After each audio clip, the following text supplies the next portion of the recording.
दोस्तों हमारे चैनल को सब्सक्राइब करिए, बेल आइकन को दबाइए और बेल आइकन को ऑल पर क्लिक कर लीजिए ताकि हमारी लेटेस्ट वीडियो आपको सबसे पहले मिल सके और ये बिल्कुल फ्री है। दोस्तों क्या आप जानते हैं कि पावर ऑफ अटर्नी क्या होती है और ये क्यों बनाई जाती है? तो हेलो दोस्तों, मेरा नाम है राजेश लोधी और आप सभी का बहुत बहुत स्वागत है।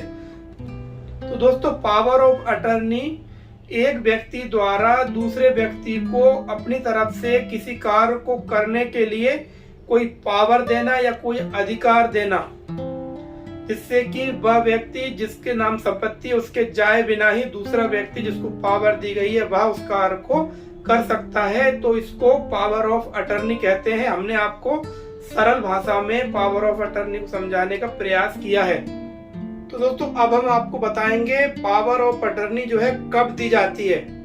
सबसे पहला, जब कोई व्यक्ति अस्वस्थ हो, बीमार हो, उसका स्वास्थ्य जो है खराब बना रहता है और ऐसी स्थिति में वह जो है अपने प्रॉपर्टी से संबंधित कामों को करने के लिए जा नहीं पाता है और वह परेशान रहता है और कहीं भी जाने पर उसको दिक्कत आती है, तो वह अपने सगे संबंधी या किसी अन्य विश्वास पात्र व्यक्ति को उस संपत्ति पर काम करने के लिए पावर दे देता है। जो कि अधिकार उसको प्राप्त होते हैं, वही अधिकार उस व्यक्ति को जिसको पावर दी जाती है उसको भी प्राप्त हो जाते हैं।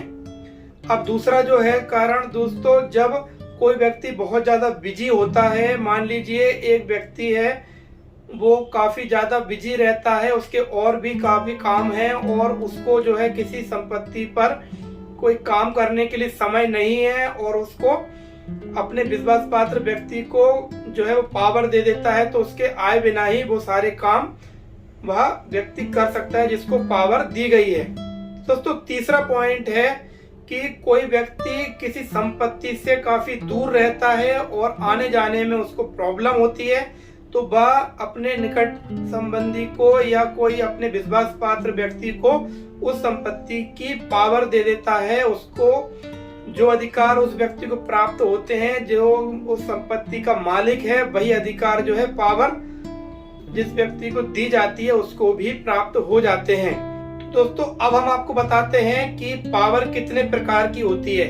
तो पावर दो प्रकार की होती है। पहली होती है जर्नल पावर और दूसरी होती है स्पेसिफिक पावर। तो दोस्तों जर्नल पावर जो होती है उस पावर में जो अधिकार भूमि स्वामी को होते हैं वही अधिकार जिस व्यक्ति को पावर दी जाएगी, लगभग सारे अधिकार उस व्यक्ति को भी मिल जाते हैं उस प्रॉपर्टी से संबंधित। दोस्तों जो स्पेसिफिक पावर होती है वह विशेष उद्देश्य के लिए दी जाती है और जब वह उद्देश्य पूरा हो जाता है तो स्पेसिफिक पावर जो है ऑटोमेटिकली ही खत्म हो जाती है, समाप्त हो जाती है। कि पावर कौन दे सकता है? तो हर व्यक्ति पावर दे सकता है जो कि 18 वर्ष से अधिक आयु का है और जो स्वस्थ मस्तिष्क का व्यक्ति है, मतलब पागल नहीं है, उसकी सोचने समझने की जो है क्षमता अच्छी है और जिसके नाम पर कोई संपत्ति है वह व्यक्ति जो है पावर दे सकता है। दोस्तों एक प्रश्न यहाँ पर ये उठता है कि क्या पावर को नोटराइज कराना चाहिए या फिर रजिस्टर्ड कराना चाहिए? तो हम आपको सलाह देंगे कि आप जो है पावर कभी भी किसी व्यक्ति को दें तो आप उसको रजिस्टर्ड कराइए।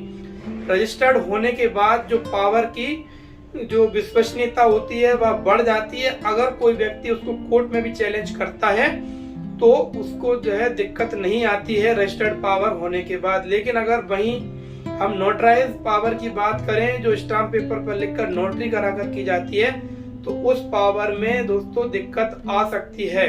इसलिए कोशिश ये करें कि आप रजिस्टर्ड पावर ही करवाएं रजिस्ट्रार ऑफिस के माध्यम से। तो दोस्तों अब यहाँ पर हम आपको बता रहे हैं कि पावर जो है कैंसिल कब होती है।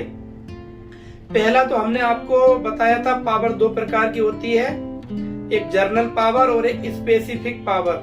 तो जब विशेष उद्देश्य के लिए कोई पावर की जाती है और वो उद्देश्य पूरा हो जाता है तो पावर जो है ऑटोमेटिक ही कैंसिल हो जाती है। इसके अलावा दूसरा जो व्यक्ति पावर देता है उस व्यक्ति की मृत्यु हो जाती है, तो ऐसी स्थिति में भी पावर जो है ऑटोमेटिक कैंसिल हो जाती है। दोस्तों जिस व्यक्ति ने पावर दी है वह व्यक्ति जब चाहे तब पावर को कैंसिल करवा सकता है उसको करना ये होगा कि उसको एक लीगल नोटिस भेजना पड़ेगा जिस व्यक्ति को पावर दी है उस व्यक्ति को, और उसको सूचित करना होगा कि ये पावर जो है मैं वापस ले रहा हूँ, कैंसिल करवा रहा हूँ, और उसके बाद में वह पावर को कैंसिल करवा सकता है।